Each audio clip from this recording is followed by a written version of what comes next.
the tit for tat or step by step process, I think, is unlikely to happen. And I think most probably guarantees from both sides will not materialize. In other words, I doubt the Americans will come ready with concessions from the Israeli side. I also doubt the Americans will have much assurances from here too. I'm looking at it less as in what the Americans can bring to the table from each side, and more whether or not the Lebanese state can, at the end of the day, guarantee the disarmament of sub-state groups. And the reason I'm focusing on the Lebanese state is because that is the government's own decree. That's the government's own set deadline. This is a local issue now, less a regional, international one. And for me, my reservations are there. I doubt the Lebanese government will be able to do more than it has already. But it is also worrying when the Americans come here with not just lack of assurances from Israel, but even that the attention span on this country comes and goes so often that I have reservations on how much the Americans will remain interested in Lebanon long term. And I think if you just look at every time there's an Israeli war and the Americans are here, the attention span is not that long. It's a few years at most. And you don't have to go that far back in time. In 2005, 6, 7, there was something similar. You go back to the 1980s, in the mid-1980s, there were peacekeepers here. This is when Hezbollah became famous for bombing Marines. I hope that's not what happens this round, but I think the burden now is on the Lebanese state to do things with or without assurances from the Americans or the Israelis. And I doubt that will happen. I don't see it happening, but I think that's where the burden remains. I see the intention is to continue effective pressure on the Lebanese government to commit to deadlines. Without this type of pressure, I don't think we would have had these kinds of deadlines. And all indications were the president, Joseph Aoun, preferred having this portfolio in his hands. His tenure is 6 years long. Maybe he's more flexible with this process. But that dialogue with Hezbollah did not really yield much. The pressure was on the Lebanese government to do something. And I think that is a calculated way of trying to guarantee not just 1701, but that the Israelis have to go. I assess the Israeli position as less occupation and less annexation and more disinterest in Lebanon, period. And I say this firmly because Hezbollah grew in the last 20 years on the Israeli border, and the Israelis were not in this country, and it was a quiet border, a very quiet border. The Israelis left in 2000. They left a void in the south with Syrian occupation and Iranian incursion that grew and grew and grew. I doubt the Israelis will remain indefinitely in Lebanon. I don't see their position in terms of occupation or annexation permanently. It's not Gaza. And I think the American side, the pressure that is ongoing, is to yield a permanent cessation of war. But whether or not that happens, I'm not sure. I think this is familiar terrain. The one thing that's different this time is that all other actors have been weakened, severely weakened, or they've fled. The Syrian regime that used to define a lot of what happened here is in Moscow. The Iranian regime is not as sturdy as it once was, and it lost a lot of leverage in Lebanon too, vis-a-vis Hezbollah. Those factors have changed, but American attention span I don't think is ever a guaranteed assumption. It should not be guaranteed.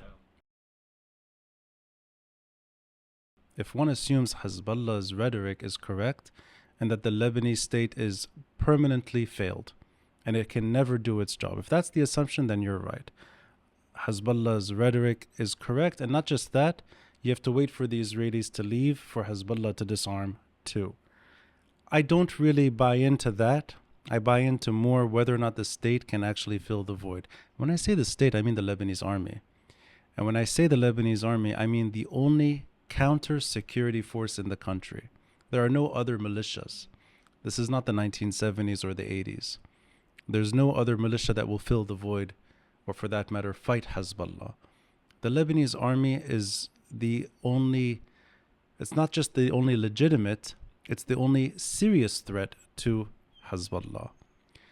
But there is something to be said about whether or not the Israelis care or not. And I'll say this on both sides.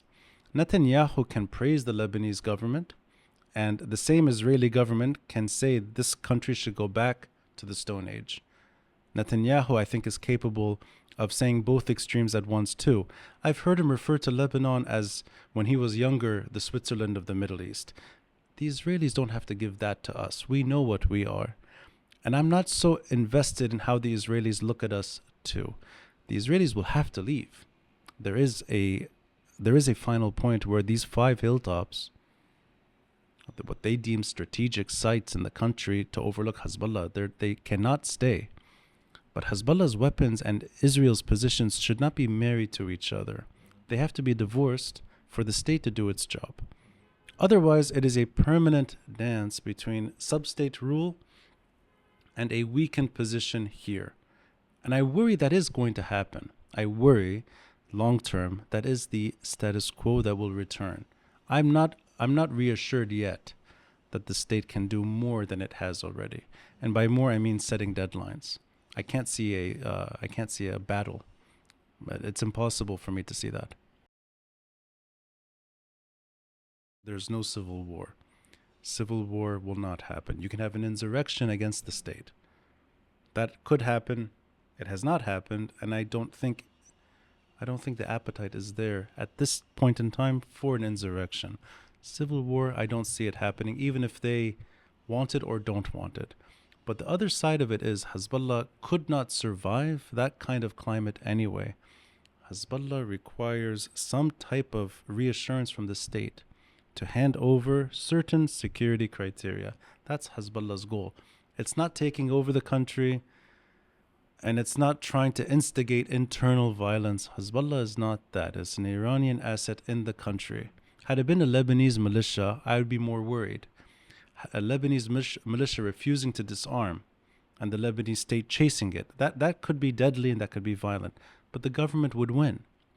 Here you have a proxy that has been diminished so severely that its leadership cannot effectively represent it today. And I think the answer remains in Iran, not in Lebanon. Even at this stage, even when Tom Barak is trying to completely divorce Hezbollah from Iran, I don't think it's true. I think Iran remains very involved. And I don't think it's an accident that Ali Larijani regularly comes, or not regularly, but visits, and his visits are timely. And I think Iran will not surrender Hezbollah's position. And I think they won't surrender it even if the Lebanese government begins the process. I think Iran wants reassurances, and I don't see that dialogue happening. That may be beyond Lebanon's control. That points into more how Iran can negotiate in general. And for better or worse, that has never been in Lebanon's court. That's more or less Lebanon is the stage, not the actor in that story. I always assume Iran is ready to negotiate nuclear technology to avoid that kind of scenario. I don't think they're ready to negotiate their proxy. With or without sanctions, I think they're not ready. It would be interesting to know what they would concede, what they would take in return for a concession like Hezbollah. But I think sanctions and Hezbollah are never linked to each other.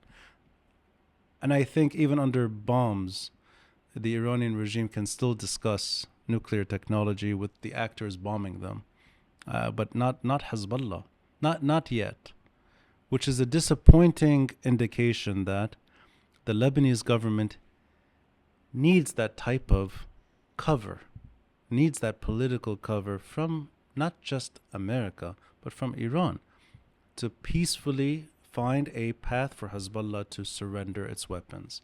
It requires that type of negotiation.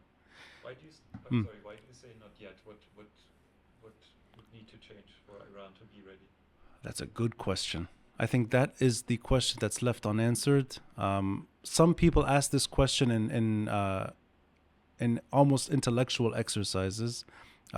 Somebody who sat here, Michael Young, he's at Carnegie, recently pointed in that direction that maybe something like track 2 diplomacy is needed to figure out what Iran would take in return. But it's the right question, and I don't know. It could be at the end of the day that they're not going to surrender, which means that it's a vital strategic front for the regime. Without it, maybe they're more exposed and they cannot risk that. But that said, Hezbollah today is not Hezbollah of yesterday. It is weaker. It does not do its job. It cannot fight Israel. It cannot save or reinstall a Syrian regime. It cannot do more than become just a local instigator. I don't think Iran built Hezbollah to do local instigation for Lebanese. That's not Iran's mission here. That would be actually a good reason to let go. But we haven't heard any indication yet that they're interested. I think there are factions within Iran that would like to also let go. Yes, I think so. Maybe they're not vocal, maybe they're not the voices we hear. But I assume in these types of what almost looks like a military dictatorship now in Iran, you will have competing powers. And perhaps Ali Larijani is not always in tune or on board with everything that happens. But I don't know enough about the internal conflicts, both within Iran and Iran's proxy. But I assume yes. I assume definitely, especially after this kind of war. For survival reasons, you don't want to completely lose. You don't want to completely let go of everything that has been built over 4 decades. It's not something that happened recently. It's old. It's old and it's sophisticated and it's smart. It has served a function for a long time. I don't see why you would want to throw it away entirely, especially if you've been in for such a long time and leadership is dead, and perhaps then you see a role for yourself too. I can see that happening, a different voice carrying the group forward. You could have Muhammad Ra'ad, who's popular, but he's not Hassan Nasrallah. You could have voices that see Hezbollah as different, but none of them have said anything to that effect. But you're right, Hassan Nasrallah could have transformed Hezbollah. And he did. He transformed it from being something that was under Syrian pressure with limited space to becoming the world's most sophisticated militia, the largest paramilitary group on the planet. That's a transformation in a way that is completely opposite to what maybe Lebanon ever could handle peacefully. I mean, drug trade in South America is not what other Lebanese groups do, and if they do it, they're not that good at it. They get caught and they get taken care of in different ways. Hezbollah still effectively can. It's not a small group. It's not a Lebanese militia. It's an Iranian asset. I don't think Israel would care if Hezbollah took over the country, as long as it's not fighting them. The existential threat to Israel was Ahmad al-Shara or someone like him emerging next door. Now they talk indirectly or directly at times. I don't think they care as long as the regime next door has no interest in ever battling or dragging or putting the region in a place where Israel has to fight. I think they're not curious about who likes them or dislikes them.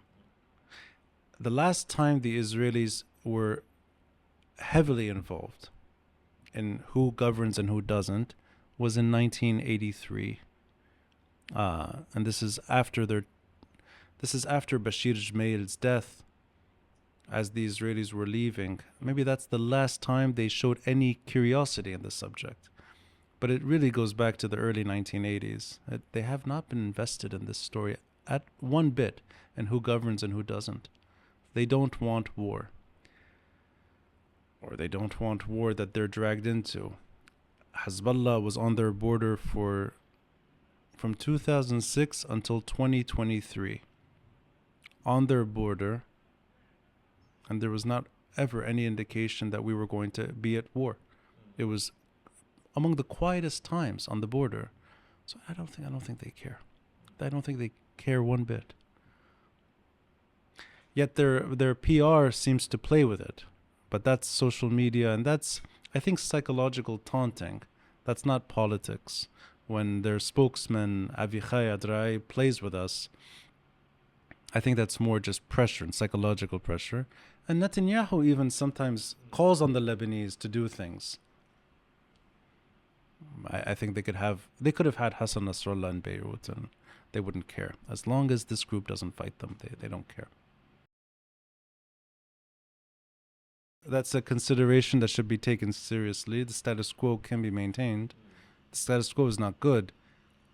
That means Israeli bombings regularly, chasing Hezbollah around the country and bombing places perhaps the Lebanese army is not willing to or cannot access.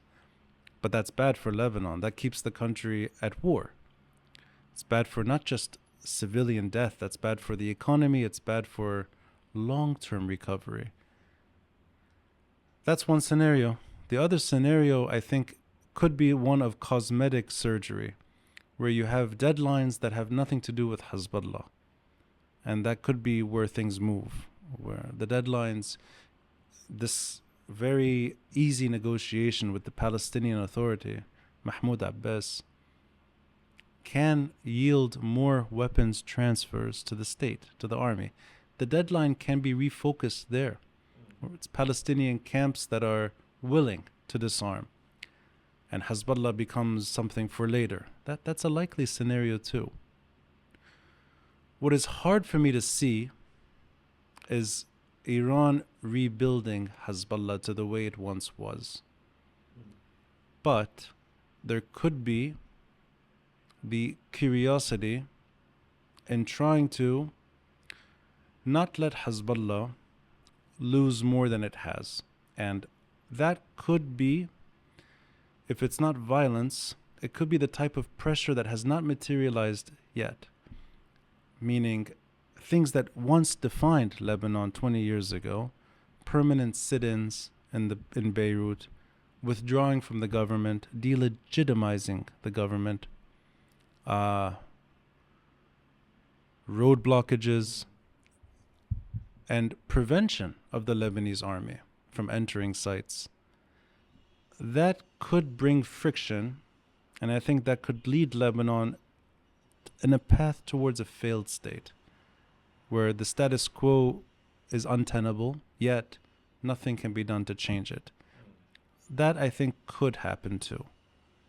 The focus of the Lebanese government right now is one thing, but the capabilities is something else. And I have not seen one indication yet that the government can do more against Hezbollah's weapons. I have not seen one piece of information that they're willing to or can do more. But should they give it a try with force?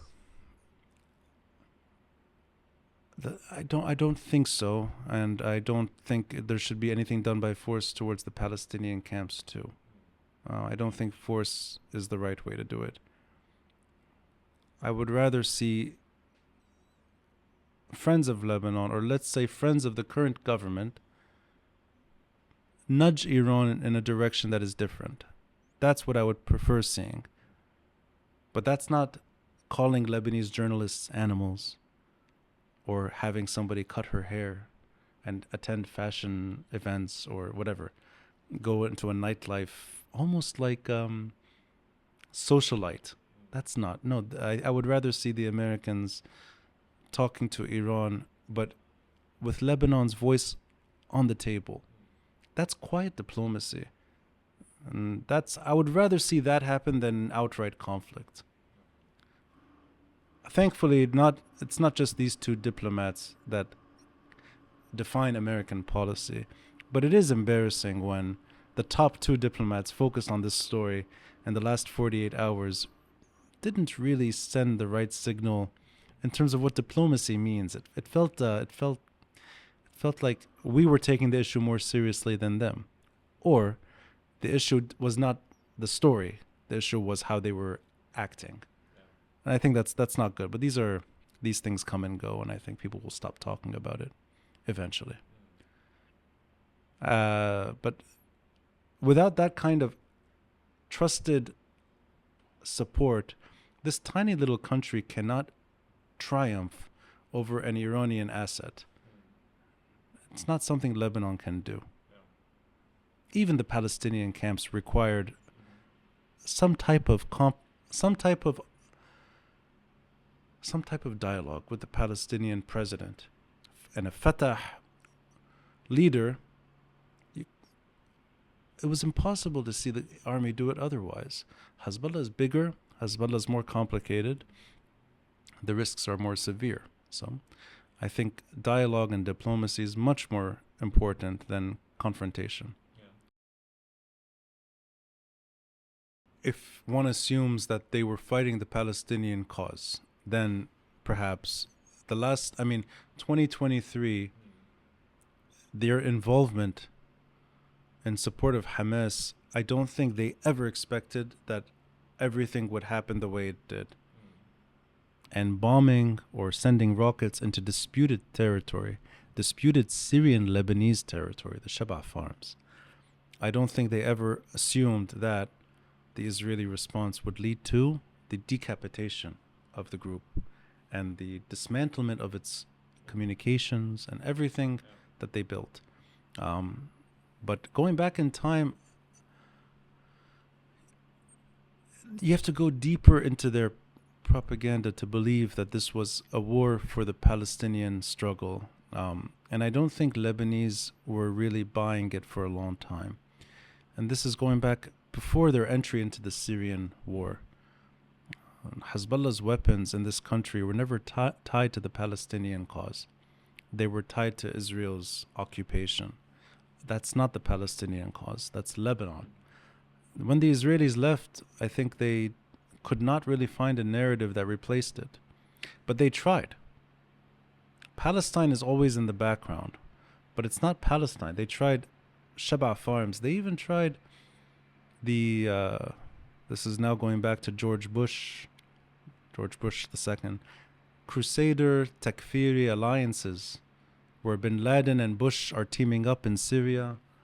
Or for that matter, they tried internal Mossad or internal Israeli spies. More recently, they tried Ahmed al-Shara, but it doesn't stick. It doesn't work. But the Palestinian cause and Hezbollah, I don't think have been linked really in any way that's more propaganda or more rhetoric. There's no Hezbollah in the West Bank or Gaza Strip. There's no Hezbollah in Palestine. There's Hezbollah in Iraq, or Hezbollah trained militias in the region that are not Palestinian. They're Yemeni, they're Iraqi. Hezbollah fighters, Lebanese Hezbollah fighters in Syria killing Syrians. None of that is Palestine. Hezbollah targeting Lebanese figures for years and years and years had nothing to do with Palestine too. So their foothold in the country and Iran's calculations, I think, more or less defined their journey. I was asked recently a question of how to define this historic moment. And automatically my mind went into, what are they talking about? What is historic about the moment? But there is something historic. This is the first time since pre-Hezbollah, since the 1960s, since 1969, that the Lebanese state took a decision contrary to sub-state groups. I think it is historic in that sense. It's the beginning. It's the beginning of something where the government said all sub-state groups are illegal.